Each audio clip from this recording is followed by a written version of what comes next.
ഒരു ടെലസ്കോപ്പിൻ്റെ സഹായമില്ലാതെ നഗ്നനേത്രങ്ങൾ കൊണ്ട് നമുക്ക് ആകാശത്ത് കാണാൻ സാധിക്കുന്ന ഏറ്റവും അകലെയുള്ള ദൃശ്യമാണ് ആൻഡ്രോമിഡ ഗാലക്സി. ആൻഡ്രോമിഡ ഗാലക്സി നമ്മളിൽ നിന്നും ഏകദേശം 20 ലക്ഷം പ്രകാശവർഷങ്ങൾ അകലെയാണ്. അതായത് അവിടെ നിന്നും പ്രകാശത്തിന് ഇവിടെ വരെ സഞ്ചരിച്ചു വരാൻ 20 ലക്ഷം വർഷങ്ങൾ വേണ്ടിവരും. അതായത് ഇപ്പോൾ നമ്മുടെ കണ്ണിൽ എത്തിച്ചേരുന്ന ആൻഡ്രോമിഡയിലെ പ്രകാശത്തിൻ്റെ അടിസ്ഥാന കണമായ ഫോട്ടോൺസ് അവിടെ നിന്നും യാത്ര പുറപ്പെട്ടിട്ട് ഇപ്പോൾ 20 ലക്ഷം വർഷങ്ങൾ കഴിയുന്നു. 20 ലക്ഷം വർഷങ്ങൾക്ക് മുമ്പ് ആ ഫോട്ടോൺസ് അവിടെ നിന്ന് യാത്ര പുറപ്പെടുന്ന സമയത്ത് ഇവിടെ ഹോമോസാപ്പിയൻസ് എന്ന മനുഷ്യരുണ്ടായിരുന്നില്ല. നമ്മുടെ പൂർവികർ ഉണ്ടായിരുന്നു, എന്നാൽ അവർ ഹോമോസാപ്പിയൻസ് ആയിരുന്നില്ല.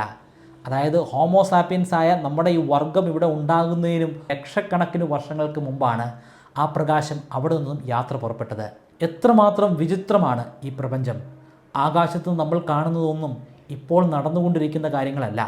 അതൊക്കെ ലക്ഷക്കണക്കിന് അല്ലെങ്കിൽ ആയിരക്കണക്കിന് അല്ലെങ്കിൽ 10,000-കണക്കിന് വർഷങ്ങൾക്ക് മുമ്പ് നടന്നുകൊണ്ടിരുന്ന കാര്യങ്ങൾ മാത്രമാണ്. ഇത്തരത്തിലുള്ള സയൻസ് ഫാക്റ്റുകൾ അറിയാൻ ഈ ചാനൽ ഒന്ന് സബ്സ്ക്രൈബ് ചെയ്യുക.